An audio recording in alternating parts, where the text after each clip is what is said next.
तो rotational mechanics का lecture number कौन सा जाएगा? थर्ड बस। अच्छा, रोटेशनल मैकेनिक्स का थर्ड, उससे पहले सेंटर ऑफ मास का ऑलरेडी 4-5 लेक्चर हुआ।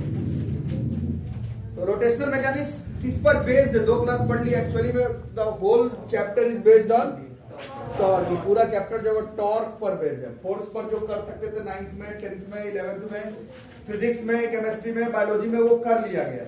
अब फोर्स तो रहेगा ही, फोर्स से तो you can not run away, force तो है ही, बट फोर्स का रोल प्ले अब किसको करना है? अभी अब देख रहे हैं हम लोग टॉर्क को। पूरा चैप्टर टॉर्क पर बेस्ड है, ठीक है। तो इस चैप्टर को आगे बढ़ाने के लिए हम लोग एक ऐसा टेबल बनाएंगे। चैप्टर को आगे बढ़ाने के लिए एक टेबल स्टार्टिंग में बनाएंगे, और हम लोग जो ट्रांसलेटरी मोशन, मतलब बॉडी जो सीधा जाए, जिसके बारे में बहुत दिन से पढ़ रहे हैं छोटे क्लास में, ट्रांसलेटरी मोशन और रोटेशनल मोशन, इसके बारे में थोड़ी थोड़ी बातचीत करेंगे।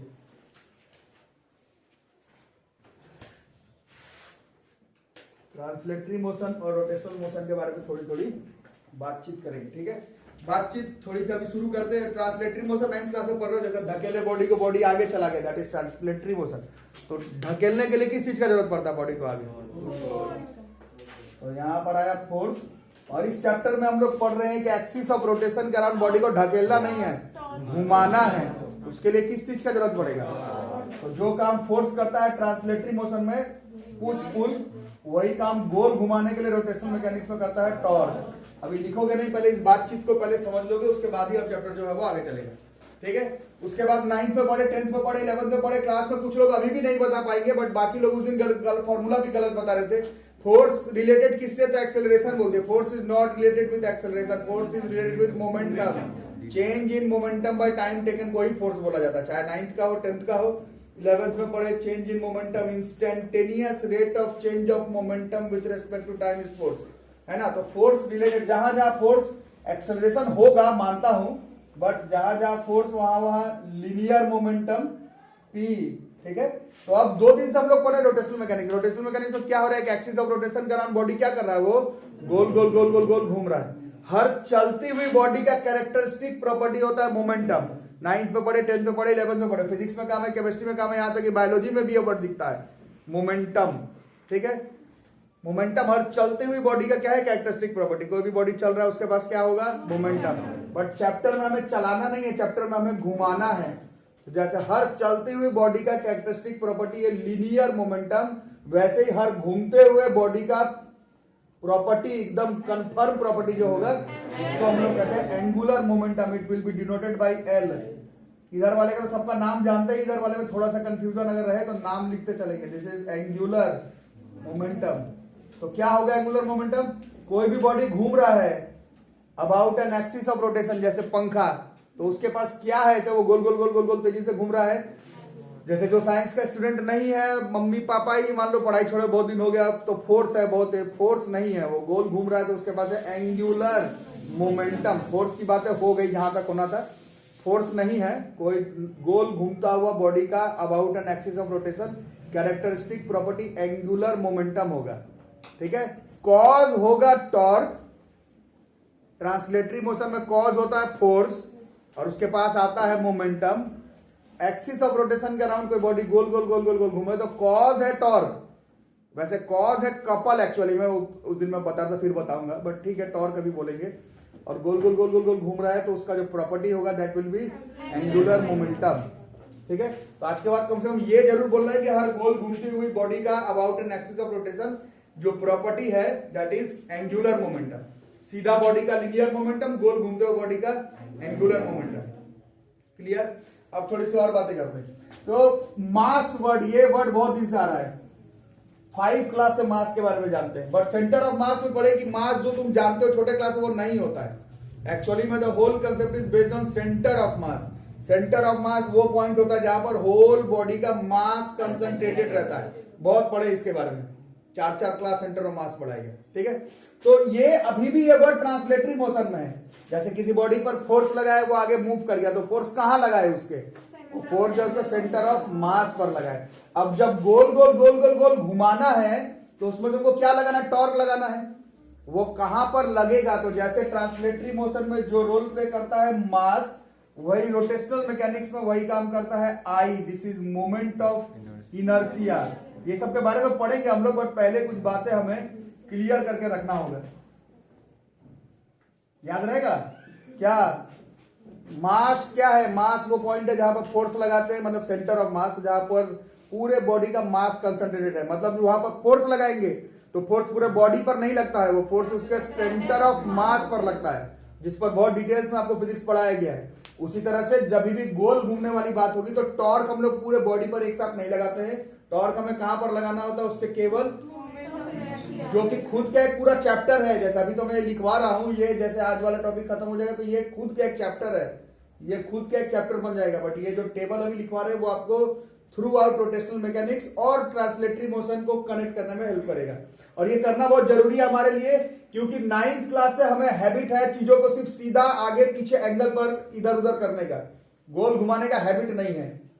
तो सारा फॉर्मूला जो हम लोग याद भी किए हैं 9th में, 10th में, 11th में, फिजिक्स में, केमिस्ट्री में, वो सब हमें ये वाला याद है। Force, mass, acceleration, distance, displacement, initial velocity, linear momentum.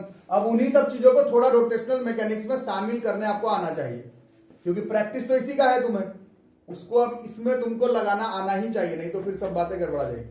ठीक है, तो मास जो काम करता रहा है वो करेगा, गोल घूमने के लिए वो काम कौन करेगा? Moment of inertia. ठीक है, क्या है नहीं है वो सब हम लोग आगे पढ़ेंगे, पहले टेबल को पहले ठीक से याद करना पड़ेगा। ठीक है, चलो और क्या क्या चीज जानते हो? बॉडी जब आगे पीछे होता है और क्या क्या होता है? और होता है डिस्टेंस डिस्प्लेसमेंट, एस। ठीक है, यहां पर अब मैं बोला था कल परसों आप लोगों को सर्कुलर मोशन पढ़कर आओ। जो लोग नहीं पढ़कर आए हैं दिक्कत होगा। फिजिक्स ऐसा चीज नहीं है कि आप बीच में से कोई भी चीज पढ़ ले आपको समझ में आ गया। ठीक है, गोल जब बॉडी गोल गोल गोल घूमता है तो सर्कुलर मोशन चैप्टर में पढ़े हैं, डिस्प्लेसमेंट नहीं होता है वहां पर, एंगुलर डिस्प्लेसमेंट होता है। तो सीधा ऊपर नीचे वाले बॉडी में होता है डिस्प्लेसमेंट, तो रोटेशनल मैकेनिक्स में वही काम करता है हमारा एंगुलर डिस्प्लेसमेंट। इन सब के बारे में अलग से पढ़ेंगे, बट पहले आज वाला ये जो टेबल है वो टेबल हम लोग पहले मुंह जबानी याद करेंगे, उसके बाद बातचीत करेंगे। और क्या होता था यहाँ पर? और होता था एक्सेलरेशन, फोर्स लगाते थे तो आपकी बात सही है, वहां पर होता है एक्सेलरेशन। यहाँ पर एंगल के साथ acceleration, this is alpha, that is angular acceleration. इन सब के बारे में दोबारा से डिस्कशन करेंगे, बट पहले ये टेबल याद आप लोग करेंगे, उसके बाद ये चैप्टर जब जो है वो आगे जाएगा।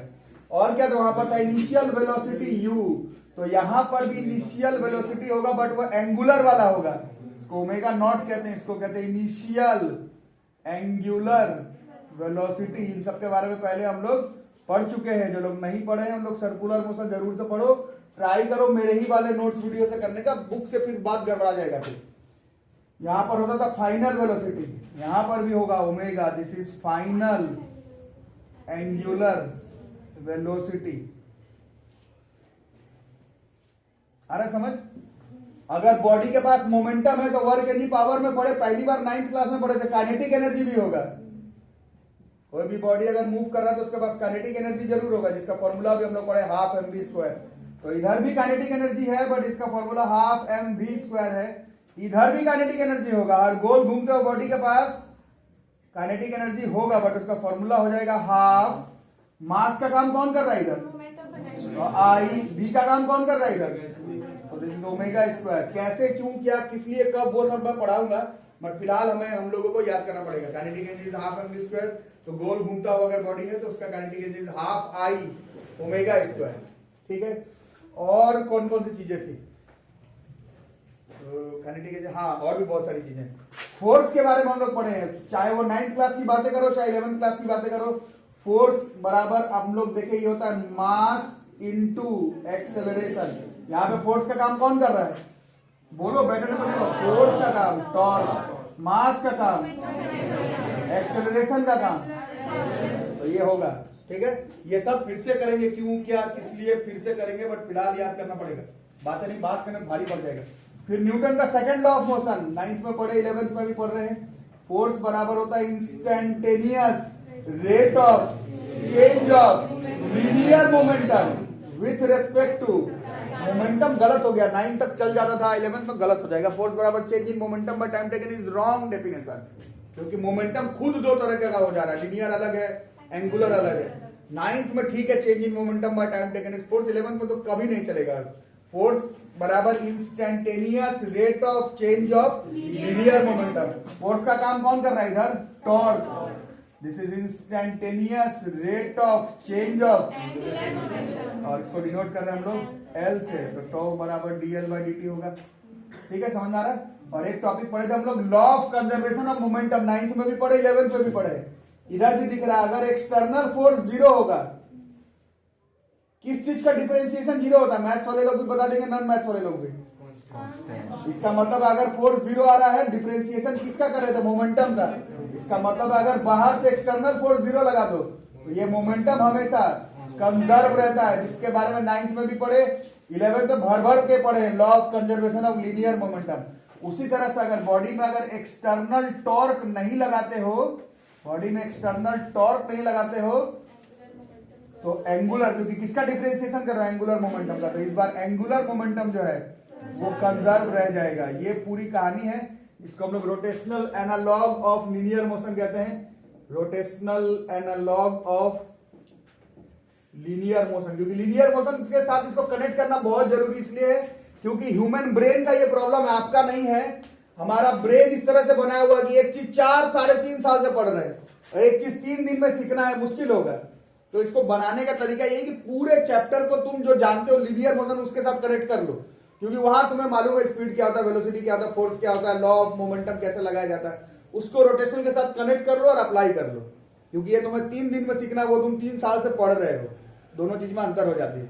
यही चीज क्लास 12th में लाइट के बारे में आप लोग बहुत दिन से पढ़ रहे हैं, 8th क्लास से, कि लाइट जो है वो 2 फेनोमेना फॉलो करता है, पार्टिकल थ्योरी और वेव थ्योरी। बट पढ़े सिर्फ पार्टिकल ही हो, 8th में भी जानते हो वेव पे काम करते, लेकिन पढ़ाया कभी नहीं गया है। 9th में भी, 10th में भी, 11th में भी, 12th में भी पढ़ा है, पार्टिकल थ्योरी पढ़ जाता है। अचानक से एक जगह पर आ जाता है, लो अब पढ़ो वेव थ्योरी लाइट का। जो 4 साल पढ़े हो पार्टिकल थ्योरी और वेव थ्योरी 3 क्लास में पढ़ाना रहता है 12th में, तो बहुत दिक्कत है। तो उसको ऐसे चाप दिया जाता है कि उसको पार्टिकल के साथ एक बार मिला लो तो वेव थ्योरी भी बन जाएगा। क्योंकि जो चीज 3-3.5 साल मेहनत किए हो वो 3 दिन में सिखाना मुश्किल है। इसीलिए ट्रांसलेटरी मोशन, लीनियर मोशन से हम लोग रोटेशनल मोशन को कनेक्ट कर लेते हैं, और ये बहुत जरूरी है पूरे चैप्टर को अब आगे बढ़ाने के लिए। याद रहेगा ये सब, लिखो नीचे आएगा नीचे। तो एक चीज छूट गया, आप लोग भी नहीं बताए और मैं भी नहीं बताया, अब आपकी बारी आ गई बताने की। एक चीज बच गया, लीनियर मोशन जहां फोर्स, जहां मास, जहां एक्सेलरेशन, वहां पर 3 equation of uniformly accelerated motion को कहां भूल गए? 9th क्लास से लगा रहे हो, v बराबर u प्लस at s बराबर ut plus half at square, her chapter में लगा रहे हो, तो इधर भी थोड़ी छूट जाएगा, आना इधर भी है ना। तो in case of uniform acceleration, वो सिर्फ यूनिफॉर्म एक्सेलरेशन में होता था। और पीछे का बहुत आराम से पढ़ो यार, आगे का क्या बाकी है वो छोड़ो। ठीक है। In case of uniform acceleration, 3 equation हम लोग याद किए, एक्चुअली में 4 याद किए हैं, बट 3 का भी काम पड़ेगा। v बराबर क्या क्या था वहां पे? s इज इक्वल टू, और v square is equal to. तो थोड़ा यहाँ पर खुद से बता दो, जब इतना बता रहे हो तो खुद से बता दो। तो v का काम कौन कर रहा है? ओमेगा। u का काम, a का काम t, s का काम, u का काम t, तो t है, plus half, third equation v square, फिर प्लस, ठीक है। तो ये भी काम करेगा। और जो लोग अच्छे पढ़ने में, ये चैप्टर ध्यान से देखो, तो ये हो गया पढ़ाई हमारा, टॉर्क हो चुका। आज से एंगुलर मोमेंटम स्टार्ट होगा। ऐसा नहीं कि खत्म हो गया, लो रोटेशनल एनालॉग लिखो, चैप्टर कहानी खत्म, ऐसा नहीं। अब इन सब के बारे में पढ़ना है तुम्हें, इस पे लग जाएगा टाइम, इस पे लग जाएगा। ये theta alpha omega naught omega actually में हम लोग सर्कुलर मोशन में पढ़े हुए हैं, तो ये नहीं पढ़ो तो पढ़ो, ये 2 बार पढ़ाया जा चुका है। फिर ये सब अभी पढ़ेंगे, काइनेटिकली टॉर्क ये सब आएगा। ये 3 तो इसी का साइमल्टेनियस है, तो इसके बारे में पढ़ेंगे, इसको क्वेश्चन भी करेंगे। बट ये दोनों टेबल एक साथ बना करके रखना होगा फटाफट।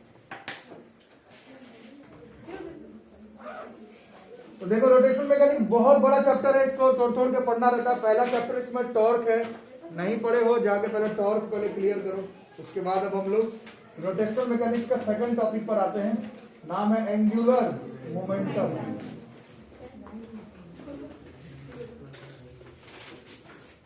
यार एक दूसरे का पेन पेंसिल मत छीनो और पेन भोग रहे हो एक दूसरे। चल लिखो चुपचाप। एंगुलर मोमेंटम अभी बताया गया था क्या मीनिंग होता है लीनियर मोमेंटम। 9th क्लास में आप लोग पहली बार पढ़े, फिर 11th में पढ़े। मोमेंटम का कोई डेफिनेशन ही नहीं होता, किसी किताब में मोमेंटम का डेफिनेशन नहीं दिया हुआ है। मोमेंटम का मतलब ही है कि कोई बॉडी अगर मूव कर रहा है तो उसका characteristic property, product of mass and velocity is called momentum होता है। कोई भी बॉडी चल रहा है तो उसके पास क्या होता है, मोमेंटम। ये सब साइंस की बातें हैं, है ना। स्पीड है उसके पास, फोर्स है, ये सब गलत आंसर है, ये सब छोटा बच्चा लोग बोलता है।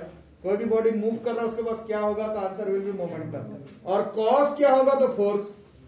ठीक है, वैसे अब हम लोग का पूरा चैप्टर क्या है, अब हमारे पास एक एक्सिस ऑफ रोटेशन है और इसके अराउंड क्या हो रहा है, एक जो बॉडी है अब वो सर्कुलर एक्सिस ऑफ रोटेशन के अराउंड एक बॉडी को क्या करना है, हमें गोल गोल गोल गोल गोल जो है वो घुमाना है। आगे पीछे पुश पुल हो चुका 9th में। 9th से क्या पुश पुल हमें 8th 7th से मालूम है, तो फोर्स के बारे में बहुत बातें हो गई, है ना। अब फोर्स के जगह का टॉर्क क्या कर सकता है, कैसे कैलकुलेट करता है, ये पिछले 2 लेक्चर में सिखाया गया है। आज हम लोग सीखेंगे कि टॉर्क लग गया। आज हम लोग सीखेंगे टॉर्क लग गया। टॉर्क लगने की वजह से क्या, एक एक्सिस ऑफ रोटेशन के अराउंड बॉडी क्या करेगा, गोल गोल गोल घूमेगा। उसके बारे में पढ़ो। कॉज इसका टॉर्क था वो परसों पढ़ चुके हैं 2 दिन से। अब गोल घूम रहा है तो उसका स्पीड, वेलोसिटी, एक्सेलरेशन, मोमेंटम, ये पढ़ना। चैप्टर आ रहा है समझ में।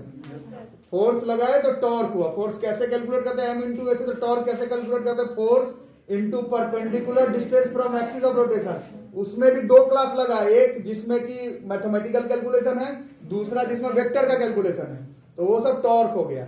अब टॉर्क लगने के बाद बॉडी कर क्या रहा है, एक्सिस ऑफ रोटेशन के अराउंड क्या कर रहा है वो, अब जब घूम रहा है तो कॉस टॉर्क हो गया। अब उसका कहानी खत्म करो। अब घूम रहा है तो उसके बारे में बताओ, वेलोसिटी, मोमेंटम, एंगल, कितना एंगल पे गोल घूम रहा है, उसके बारे में बातचीत करेंगे। ठीक है, चैप्टर इसी तरह से तोड़ तोड़ के रोटेशनल मैकेनिक्स कवर करना है। ये चैप्टर अगर आप लोग कवर कर सके, ईमानदारी से कवर करने का मतलब ट्यूशन का बस 4 फॉर्मूला लिख लिया, उसको नहीं बोला जाता है कवर करना। इस चैप्टर पर अगर आपका कमांड बन सका, किताब का क्वेश्चन बन सके, प्रीवियस ईयर में एडवांस नीट का क्वेश्चन इसमें से बना सक रहे हो, तो बाकी चैप्टर एटलीस्ट 11th क्लास में इससे आसान है। रोटेशनल मैकेनिक्स का आधा भी नहीं है और कोई चैप्टर, जैसे वर्क एनी पावर इसका 1/10 भी नहीं है, टू बी प्रिसाइज। इतना सा था ही वर्क एनी पावर, भले 10 लेक्चर चला गया, बट टॉपिक उसमें 1-2 ही था बस। इसमें हर दिन एक नया टॉपिक पढ़ना। तो today we will study about angular momentum. तो ये मान लो एक एक्सिस ऑफ रोटेशन है, this is our axis of rotation, और इस एक्सिस ऑफ रोटेशन के अराउंड एक बॉडी क्या कर रहा है, तो रोटेट कर रहा है। मान लो ये रोटेट कर रहा है, ये हमारा एक्सिस ऑफ रोटेशन से सेंटर, ठीक है। अब मैं फिजिक्स में टॉपिक लाऊं उससे पहले केमिस्ट्री का एक टॉपिक लेकर के आ जाते हैं, क्योंकि इसको शायद आप केमिस्ट्री से ज्यादा कनेक्ट कर सकते हैं, और यू कैन से फिजिक्स से ही ज्यादा कनेक्ट होगा, बट अभी फिलहाल मैं केमिस्ट्री वाला लिख रहा हूं यहाँ पर, है ना। केमिस्ट्री में आप लोग एक चैप्टर बड़े दिन से पढ़ रहे हैं, एटॉमिक स्ट्रक्चर, क्लास 9th से। वहां पर पढ़े थॉमसन का एटॉमिक मॉडल, थॉमसन का मॉडल के बाद रदरफोर्ड का गोल्ड स्कैटरिंग एक्सपेरिमेंट, उनका एटॉमिक मॉडल। उसके बाद आपको पढ़ाएगा नील बोर का एटॉमिक स्ट्रक्चर, 9th में भी पढ़ाएगा, 11th में तो बहुत डिटेल्स में पढ़े हो। केमिस्ट्री में 12th में फिर पढ़ाया जाएगा फिजिक्स में। बोलोगे सर कहाँ चले गए आप, एंगुलर मोमेंटम पढ़ाते पढ़ाते रदरफोर्ड का एटॉमिक स्ट्रक्चर पे क्यों चले गए, नील बोर का। तो वो गए थोड़ा सा आप लोगों को कनेक्ट करवाने के लिए कि क्या होता है क्या नहीं होता उसके बारे में। तो बोर का मॉडल आप लोग पढ़े हैं। नील बोर का मॉडल कहता है कि अगर ये न्यूक्लियस है ना, न्यूक्लियस एक एटम है, एटम के अंदर न्यूक्लियस, न्यूक्लियस के अराउंड सेल्स, मान लो इसको ऐसे सेल कोई, और इसमें क्या रोटेट करता है, इलेक्ट्रॉन रोटेट करता है। तो मान लो ये एक इलेक्ट्रॉन है जो कि रोटेट कर रहा है, an electron it is rotating with a speed v, ठीक है। तो एक इलेक्ट्रॉन है और ये रिवॉल्व कर रहा है किसके अराउंड, न्यूक्लियस के अराउंड, है ना। तो ये रिवॉल्व कर रहा है एक एक्सिस ऑफ रोटेशन के अराउंड, ऐसे गोल गोल गोल जा रहा है, ठीक है। ये इलेक्ट्रॉन है और ये इसका कुछ मास होगा जो कि हमें मालूम है, बट अभी मतलब नहीं है, और इसका वेलोसिटी हो गया v। अब यहाँ पर सर्कुलर मोशन का कॉन्सेप्ट है, जिनको याद होगा, सर्कुलर मोशन में ये जो वेलोसिटी होता है वो टेंजेंशियल, इस तरह से ये v है, लीनियर वाला वेलोसिटी। एंगुलर वेलोसिटी तो बीच में एंगल के साथ होता है, फिलहाल ये लीनियर वेलोसिटी, ठीक है। आ रहा समझ में। ये एक्सिस ऑफ रोटेशन है, यहां से यहां तक ये सर्कुलर मोशन का क्या हो जाएगा, ये इसका रेडियस है, दिस इज रेडियस, ठीक है। अब मैं फिर वही बोल रहा हूं, ये सब नहीं पढ़ा हुआ बंद करो, ये सब वेक्टर पढ़ो, जाके वेक्टर पढ़ो, सर्कुलर मोशन पढ़ो। ये पढ़ के क्या ही कर लोगे, वेक्टर सर्कुलर मोशन पहले पढ़ो, ये तो फिर बाद में भी पढ़ लोगे, है ना। खैर जो लोग पढ़े उन लोग बताओ, ये वाला एंगल जो अभी तो मेरे डायग्राम में देख करके भी पता लग रहा होगा, बट ऐसे देखने से नहीं होगा, ऐसे हमें मालूम है कि ये वाला जो एंगल है, ठीक है। और मास इनटू वेलोसिटी हम लोग बहुत दिन से जानते हैं, ये लीनियर मोमेंटम है। मोमेंटम बोलना बंद करो, अब तो बंद करो, बार बार मोमेंटम बोलो। मोमेंटम अब कहानी खत्म हो गया, 9th में था। मोमेंटम वर्ड बोलना बंद करिए अब। m into B is linear momentum, तो यहां पर ये लीनियर मोमेंटम हो गया, मास इंटू वेलोसिटी। आ रहा है समझ में। और ये क्या है, अगर इंग्लिश तो आप लोग को मालूम है, this is perpendicular distance from axis of rotation, है ना। ये आ गया समझ में। अब 2 दिन से पढ़ रहे हैं टॉर्क। टॉर्क के बारे में क्या सीखे, टॉर्क क्या होता है वो तो चलो बता दोगे तुम लोग। टॉर्क वो फोर्स का इफेक्ट है जिसके वजह से बॉडी एक एक्सिस ऑफ रोटेशन के अराउंड गोल घूमता है। कैलकुलेट कैसे करते हैं, force into from force into perpendicular distance from axis of rotation, ठीक है। तो फोर्स बराबर होता ही है change in momentum with respect to time. तो ये देखो फोर्स, ये मोमेंटम है, force this is linear momentum, this is perpendicular distance. अरे बोलो, this is momentum, linear momentum into perpendicular distance from axis of, और ये बॉडी जब तक घूमेगा ये वैल्यू आते रहेगा, क्योंकि गोल घूम रहा है तो मास उसके पास होगा, गोल जाने के लिए v का जरूरत है, और ये perpendicular distance from axis of rotation रहेगा। अभी क्या पढ़े, 2 दिन से पढ़ रहे थे, गोल घुमाने के लिए चाहिए टॉर्क, टॉर्क लग गया। अब ये गोल घूम रहा है कहाँ, एक एक्सिस ऑफ रोटेशन के अराउंड। हर गोल घूमते हुए बॉडी का एक्सिस ऑफ रोटेशन के अराउंड जो प्रॉपर्टी होता है, उसी प्रॉपर्टी को क्या कहते हैं, उसी को हम लोग कहते हैं एंगुलर मोमेंटम। कैलकुलेट करने के लिए टॉर्क एक बार और बताओ, टॉर्क के लिए क्या क्या देखते हैं, फोर्स। आज के बाद एंगुलर मोमेंटम निकालते समय linear momentum into perpendicular distance from axis of rotation करना है। गोल घुमाने के लिए चाहिए टॉर्क, गोल घूमने लगेगा तो उसके पास होगा angular momentum.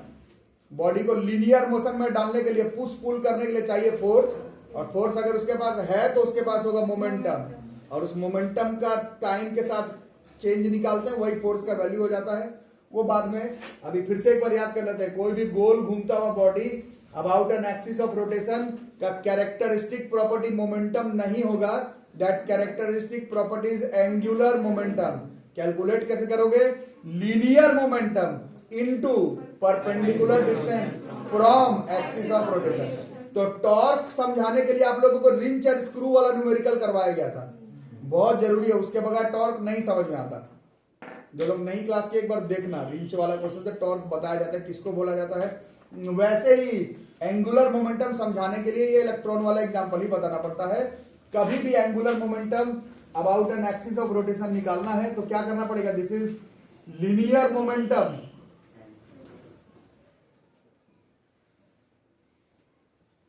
Into perpendicular from,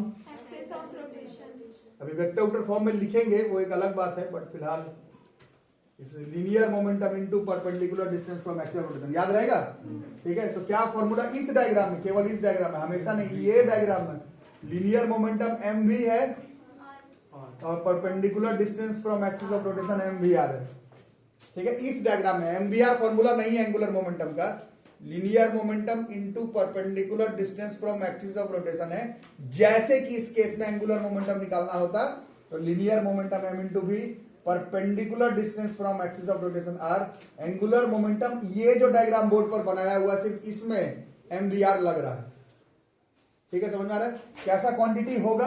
अच्छा इसके बारे में बाद में लिखते हैं, थोड़ा सा समझ में आया एंगुलर मोमेंटम क्या, it is a characteristic property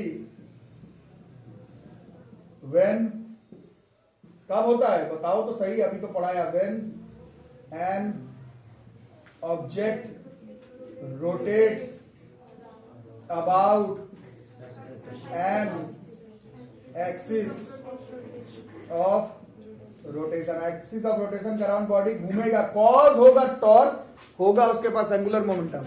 linear में कॉज होगा फोर्स, उसके पास होगा मोमेंटम, लीनियर मोमेंटम, इसके पास होगा एंगुलर मोमेंटम। निकालोगे कैसे? तो ये फॉर्मूला हमेशा काम करेगा। This will be linear momentum into perpendicular distance from, सिर्फ इस डायग्राम में MVR से आ रहा है, linear momentum into perpendicular distance from axis of rotation. ठीक है, समझ में आ रहा है? लिखो थोड़ा सा, आप यूनिट यही लिखोगे, चलो यही लिख लो। It is a vector quantity है क्योंकि ये लीनियर मोमेंटम पर डिपेंड कर रहा है। लीनियर मोमेंटम दुनिया का सबसे इंपॉर्टेंट वेक्टर क्वांटिटी में से है। तो ये this is a vector quantity. हर गोल घूमते हुए बॉडी का characteristic property about an axis of rotation. Unit its standard international unit क्या हो जाएगा? मोमेंटम का ना केजी मीटर पर सेकेंड, और एक और डिस्टेंस आ गया तो कितना हो गया? केजी मीटर स्क्वायर पर सेकेंड। डायमेंशन क्या हो जाएगा? कितना कितना हो जाएगा? हाँ, ml2 की पावर -1 ना, -1 केजी मीटर स्क्वायर पर सेकेंड -1। वेक्टर है, यूनिट है। ये फॉर्मूला नहीं है, ये फॉर्मूला है केवल इस डायग्राम में। जब एक इलेक्ट्रॉन न्यूक्लियस के अराउंड गोल गोल गोल गोल गोल गोल गोल घूमता है, केवल उस केस में एंगुलर मोमेंटम समझाने के लिए लिखा हूं। MVR आएगा, अलग अलग केस में अलग अलग आएगा। Linear momentum into perpendicular distance from axis of rotation will give you the value of angular momentum about an axis of rotation. लिखो। तो परसों वाले क्लास में टॉर्क को वेक्टर के फॉर्म में लिखे थे डायग्राम बना करके। उस डायग्राम को एक बार निकाल लो, उस डायग्राम को फॉलो अप कर लो, क्योंकि जो लोग समझ रहे हैं उन लोग बात को एनालाइज करो। वहां पर क्या लग रहा था बॉडी पर डायग्राम पे? फोर्स, और उस फोर्स के लगने के वजह से उस पर क्या कॉज हो जा रहा था? वो टॉर्क। तो आज उसी को आगे बढ़ाएंगे, उसी डायग्राम को हम लोग आगे की तरफ खींचेंगे थोड़ा सा। उसी डायग्राम को एक बार और बनाएंगे, परसों वाले डायग्राम को। क्या क्या था एक बार बताओ, क्या क्या था यहाँ पर?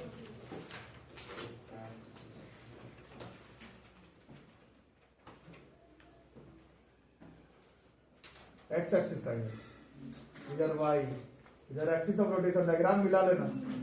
ये पॉइंट था, ये पी, और इस पर ही हम लोग क्या लगा रहे थे? इसका वेक्टर था आर वेक्टर, पोजीशन वेक्टर था ना। इस पर क्या लगा रहे थे? फोर्स लगा रहे थे। फोर्स लगा तो अब थोड़ा सा बताओ लीनियर मोशन के हिसाब से। जहां फोर्स वहां पर क्या जहां फोर्स वहां पर लीनियर मोमेंटम। तो इसमें फोर्स परसों वाले डायग्राम में इधर लगा था, कहीं ऐसा लगा था ना। तो आज उसी डायग्राम, उसी डायरेक्शन की तरफ क्या लगेगा? इस बार उसी के तरफ लगेगा हमारा लीनियर मोमेंटम। जहां फोर्स वहां लीनियर मोमेंटम, जहां टॉर्क वहां एंगुलर मोमेंटम। याद कैसे नहीं हो रहा? छोटी सी बात है। उसी डायग्राम को देखना है। फोर्स लगाए थे, जिस डायरेक्शन में फोर्स लगाए उसी डायरेक्शन पे उस पर लीनियर मोमेंटम प्रोड्यूस हुआ होगा। ठीक है, डायग्राम उसी दिन वाला होगा। इसका नाम पी था, यहाँ। तो थोड़ा ए कर लो, क्योंकि यहाँ पी से फिर कंफ्यूजन हो जाएगा। लीनियर मोमेंटम वाला पी है, और अगर क्लियर है तो पी लिखना कोई दिक्कत वाली बात। ठीक है, ये बात हो गई। तो लीनियर मोमेंटम है, और हमें निकालना क्या है? अब हमें निकालना है एंगुलर मोमेंटम। इसके लिए कुछ बातें उस दिन आपको बताई गई थी 2 दिन से। इस बात को सीखेंगे हम लोग, इसको हम लोग आगे कर लेंगे। यहाँ पर एक एंगल था उस दिन, क्या था? थीटा था शायद। इसको ऐसे खींचेंगे, इसको क्या कह रहे थे? लाइन ऑफ, और यहाँ से परपेंडिकुलर डिस्टेंस बना देंगे। ओ ए, इसका नाम अगर मान लो बी रख दिए। आ रहा समझ में? अभी लिखना बंद करो। दिस इज डी, और इसको कहते हैं लाइन ऑफ एक्शन ना। अब देखो थोड़ा ध्यान से, अब आप लोग में से ज्यादातर लोग को आ जाना चाहिए समझ में। बाकी यहाँ पर एक एंगल बन रहा है फाई, वर्टिकली अपोजिट एंगल से यहाँ पर एंगल बनेगा फाई। निकालना क्या है? निकाल क्या रहा है? What we are precisely trying to calculate, that is angular momentum. ध्यान से देखो, समझो, फिर बताना। एंगुलर मोमेंटम बराबर क्या बताया गया था? This is linear momentum. याद हो रहा है? और ये चैप्टर में दिक्कत है, बस सिर्फ याद करने पर नहीं होगा, इसमें बहुत एक ही का चैप्टर है। परपेंडिकुलर डिस्टेंस फ्रॉम, जैसे मेरा इस डायग्राम में कौन है एक्सिस ऑफ रोटेशन, ये है। देखो अब इसमें लीनियर मोमेंटम कितना लगा है, ये लग रहा है लीनियर मोमेंटम, यही है ना, this is linear momentum, this is P, अरे समझ, linear momentum, this is linear momentum. और perpendicular distance from axis of rotation कौन है, ये आया समझ में, अरे सबको क्लियर है। तो this is P into D हो गया। अब थोड़ी सी और आगे बातचीत करते हैं। अब मैथ्स का कॉन्सेप्ट है, ज्यादातर लोग जानते हैं, ये एंगल फाई है, फाई, मैथ्स की बात है 10th क्लास की, ये फाई, तो ये वाला डी बराबर कितना हो जाएगा, आर साइन फाई हो जाएगा ना, ट्रिग्नोमेट्री है, simple trigonometry. So this is P के जगह पी छोड़ देते हैं और डी के जगह पर हो जाना है आर, या फिर इसको ऐसे लिखेंगे R into P into sine phi. से क्या आ रहा है हमारा एंगुलर मोमेंट, हमारे सबको आ रहा है समझ में, जिनका छूटा हुआ पीछे का पहले देखो उसके बाद आएगा, बहुत प्रिसाइज चैप्टर है। बाकी अब काम की बातें करते हैं। आर कैसा क्वांटिटी दिख रहा था, ई कैसा क्वांटिटी दिख रहा है, एंगुलर मोमेंटम कैसा क्वांटिटी है, वेक्टर वेक्टर को मल्टीप्लाई करके वेक्टर कब आता है, और क्रॉस प्रोडक्ट का फॉर्मूला क्या होता है, ए क्रॉस बी का mod A mod B into theta क्या होता है उसमें, theta is the angle between A vector and B vector. यहाँ पे ध्यान से देखो ये पी है, इसको आगे खींच देंगे तो ये आर है, आर और पी के बीच में एंगल बन रहा फाई। तो दिस इज, जैसे ये अगर ए वेक्टर है और ये बी है तो ए बी साइन थीटा, ये ए क्रॉस बी का फॉर्मूला होता है, this is the formula, this is R cross P. Vector के फॉर्म में करोगे तो एल बराबर आर क्रॉस पी आएगा। परसों पढ़े थे टॉर्क बराबर कैसे आया था, टॉर्क बराबर आर, अदरवाइज टॉर्क बराबर होता है force into perpendicular distance from axis of rotation. इधर भी एंगुलर मोमेंटम बराबर, तो दो तरह का न्यूमेरिकल इसमें भी आएगा जैसे टॉर्क में था, या तो ऐसे मल्टीप्लाई करके linear momentum into perpendicular distance from axis of rotation, या क्वेश्चन अगर वेक्टर के फॉर्म में दिया हुआ रहेगा तो परसों आर क्रॉस एफ से टॉर्क निकाल रहे थे, आज आर क्रॉस पी से एंगुलर मोमेंटम निकालना। वेक्टर फॉर्म में होगा तो ऐसे बनाना, मैथमेटिकल क्वेश्चन रहेगा तो linear momentum into perpendicular distance from axis of rotation से एंगुलर मोमेंटम निकालना। आ रहा है समझ में सबको, ठीक है। जिनका छूटा हुआ है अभी थोड़ा सा मुश्किल है, 2-4-5 दिन लगेगा, बट जिनका किया हुआ आ रहा होगा समझ में। बाकी इसमें और हिसाब लगाते हैं, परसों हिसाब लगाना सिखाया हूं। दो तरीका था, या तो लाइन ऑफ एक्शन को खींचो या फिर मोमेंटम को सीधा करो, रिजॉल्व। इस पर ये पी परपेंडिकुलर पर नहीं लग रहा है, उसको लगाने के लिए इसको रिजॉल्व करना पड़ेगा। जैसे इसको रिजॉल्व करेंगे, angle arrow angle arrow angle arrow के सामने वाला साइन कंपोनेंट, वेक्टर पढ़ो, वेक्टर टॉर्क पढ़ के क्या ही कर लोगे। और ये जो है वो ये नहीं, ये वाला है पी, तो अभी क्या बताएगा, तो ये है, ये 90 डिग्री है। कैसे तरीका बताएगा, एंगुलर मोमेंटम कैसे कैलकुलेट करते हैं, linear momentum into perpendicular distance from axis of rotation. ये नहीं है परपेंडिकुलर डिस्टेंस में, इसका ये वाला जो कंपोनेंट है ये है, this is linear momentum. Momentum का साइन कंपोनेंट तो मोमेंटम ही होगा ना, मोमेंटम का साइन थीटा से मल्टीप्लाई करते तो फोर्स हो जाएगा, वो मोमेंटम ही है। ये मोमेंटम का साइन कंपोनेंट वाला मोमेंटम है, but this is the momentum that is perpendicular from axis of rotation. तो अगर यहां से निकालते हैं यहां से तो भी वही बात बनेगी, एल बराबर ये हो गया। अब यहां पर perpendicular distance, this is P sine phi, ये है ऐसा momentum into perpendicular distance from axis of rotation. यहां से भी देखोगे तो ये आरपी साइन फाई आ रहा है। जो लोग रेगुलर क्लास करें, दो तरीका है, या तो एक्स लाइन ऑफ एक्शन को खींचो, यहां से परपेंडिकुलर डिस्टेंस बना दो, या फिर मोमेंटम को ही एक्सिस ऑफ रोटेशन से परपेंडिकुलर डिस्टेंस पे लगाओ तो भी एंगुलर मोमेंटम आएगा। ऐसे टॉर्क आता है, ऐसे एंगुलर मोमेंटम आता है, दोनों को कनेक्ट करना जरूरी है। इसको भी ठीक से लिखोगे तो वही हो गया, this is again R P sine phi हो गया। और वही लेक्चर ऊपर जो दिया था ये फिर से यहां से भी करोगे तो ये आर क्रॉस पी ही आएगा। तो वेक्टर फॉर्म में angular momentum is R cross P, और फॉर्मूला के हिसाब से linear momentum into perpendicular distance from axis of rotation. परसों एक और चीज बताया था जो कि स्कूल एग्जाम में आता है, आपके इस चैप्टर में पढ़ाया था, इसको हम लोग मोमेंटम का, इसको रेडियल कंपोनेंट कहते हैं, जो रेडियस आर के अलोंग जाए। ये स्कूल एग्जाम का क्वेश्चन है, मेंस नीट पे भी बहुत आया है। और ये वाला जो है उसको तो अभी से 20 मिनट पहले मैं ही बता रहा था आपको कि linear momentum into perpendicular distance from axis of rotation से एंगुलर मोमेंटम आता है। फिर आपको जानना है, अगर इस हिसाब से नहीं तो ऐसे बता सकते हैं कि मोमेंटम का सिर्फ ट्रांसवर्स कंपोनेंट ही एंगुलर मोमेंटम कॉज कर सकता है। स्कूल एग्जाम में ऐसा क्वेश्चन आता है, हर बार आता है। रेडियल कंपोनेंट ऑफ क्या, स्कूल एग्जाम का बड़ा टॉर्क नहीं है इस बार, है linear momentum. Radial component of linear momentum, radial component of linear momentum does not contribute, इसका कोई कंट्रीब्यूशन नहीं है किसमें, एंगुलर मोमेंटम में। ये स्कूल एग्जाम का क्वेश्चन है। अरे समझ में, परसों बता दे, स्कूल में भी ऐसा थोड़ी प्रूफिंग है कि प्रूफ दैट एल बराबर आर क्रॉस पी, ऐसे लिख के थोड़ी आता है। स्कूल में भी क्वेश्चन ऐसा आएगा कि लीनियर मोमेंटम का रेडियल कंपोनेंट जो है वो मोमेंटम तो है, बट वो एंगुलर मोमेंटम में उसका कोई कंट्रीब्यूशन नहीं है। ठीक है, radial component of linear momentum does not contribute to angular momentum. परसों जो लिखे थे उसको भी यहीं पर एक बार और लिख देता, ऐसे याद आएगा। रेडियल कंपोनेंट ऑफ फोर्स, अरे ये भी एनालॉग जो अभी बनाए थे, टेबल बनाए थे, उसी से तो मैच कर रहा है। इधर लीनियर मोमेंटम है तो इधर रेडियल कंपोनेंट ऑफ फोर्स है, does not contribute to torque. ये सब इस चैप्टर का समरी है। न्यूमेरिकल तो बनते रहता है, न्यूमेरिकल बनाने में उतना कोई दिक्कत नहीं है, फॉर्मूला डालेंगे आंसर आ जाएगा, उसमें कोई बहुत बड़ी बात नहीं है। ये याद करना बहुत जरूरी है।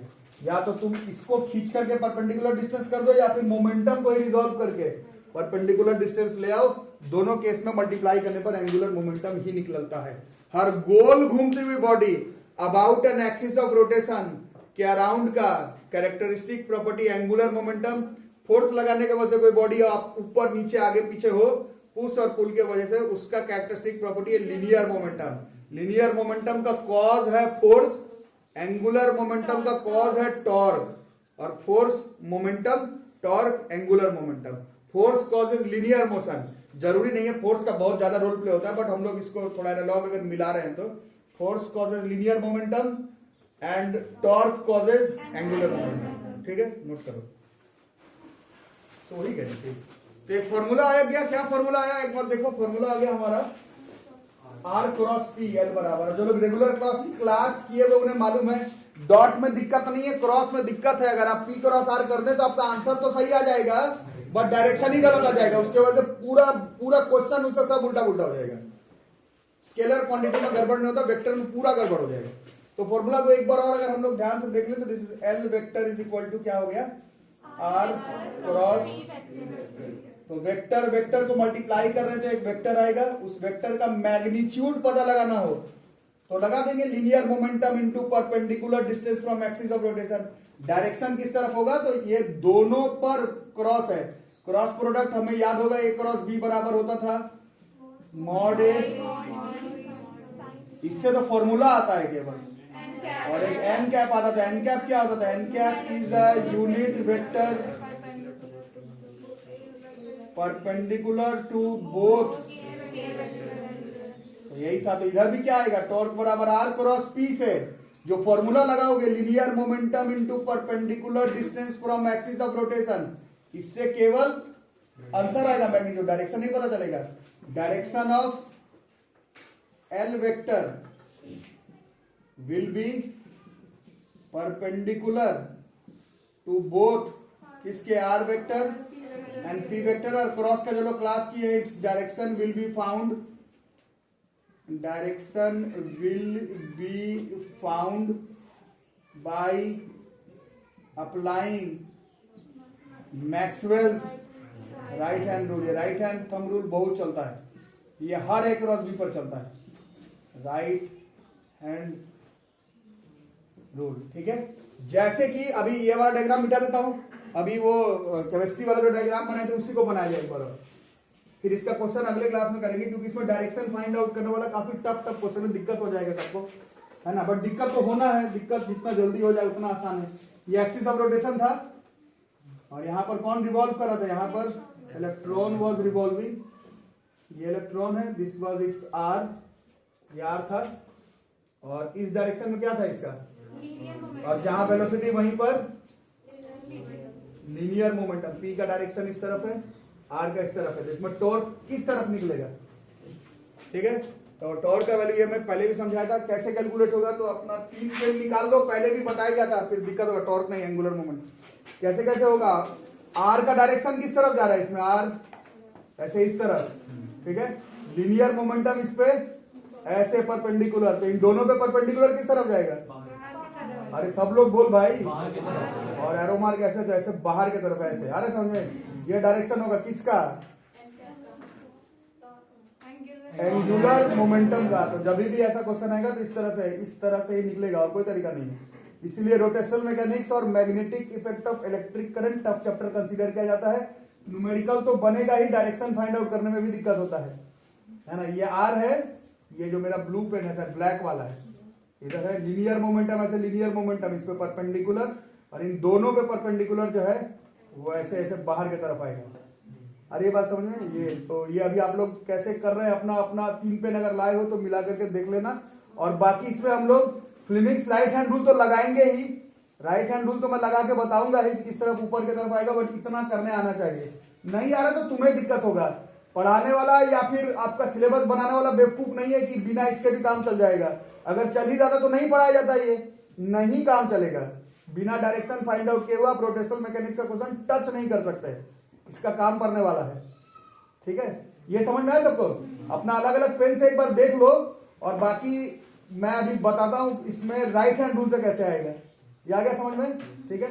बाकी एक बार राइट हैंड रूल लगा लेते हैं। तो इस तरफ था आर वेक्टर और इधर की तरफ था पी वेक्टर, ठीक है। तो ऐसे आर से पी, ठीक है, अपना निकालो, दाहिना हाथ निकालो, और आर से पी की तरफ स्वर्लिंग करके बताओ अंगूठा किस तरफ निकल रहा है, देख करके बताओ, हाथ बाहर निकाले नहीं होगा। आर से पी और अंगूठा दिखाना है किस तरफ, अरे हाथवा निकालो, बैठे रहने पर क्या होगा, किस तरफ आए सर, आर से पी जाना है, आर से पी, आर क्रॉस पी होता है, पी से आर नहीं आना, पी से आर आ गए तो गलत आंसर आ जाएगा। आर से पी, ऐसे आर से पी कर रहे हैं, आर से पी जाना है, ऐसे स्वर्लिंग करना है ऐसे। तो ये अंगूठा किस तरफ आ रहा है, बाहर की तरफ। अभी मेरा ब्लू पेन या जो भी पेन था ऐसे बाहर की तरफ आ रहा था। तो डायरेक्शन फाइंड आउट करने का काम पड़ेगा इस चैप्टर में, जरूरत नहीं होता तो पढ़ाया ही नहीं जाता, काम पड़ेगा ही पड़ेगा, ठीक है। तो ये डायरेक्शन वाला थोड़ा सा और समझ करके आना, वेक्टर का क्रॉस प्रोडक्ट एक बार और पढ़कर आना, सर्कुलर मोशन एक बार देख करके आना, और कम से कम रोटेशनल मैकेनिक्स का नोट्स कवर करो। अगले क्लास में एंगुलर मोमेंटम का न्यूमेरिकल देखेंगे, टॉर्क का न्यूमेरिकल जो लोग देखें एंगुलर मोमेंटम का वैसा ही न्यूमेरिकल, एक सीधा linear momentum into perpendicular distance from axis of rotation से आ जाएगा, और कुछ क्वेश्चन ऐसे हाथ निकाल के क्रॉस प्रोडक्ट करने के बाद आएगा, ठीक है। तो अगले क्लास में उसका एनालाइज करेंगे, तब तक आप लोग अपना पीछे का रिवाइज जरूर से कर लें, ठीक है।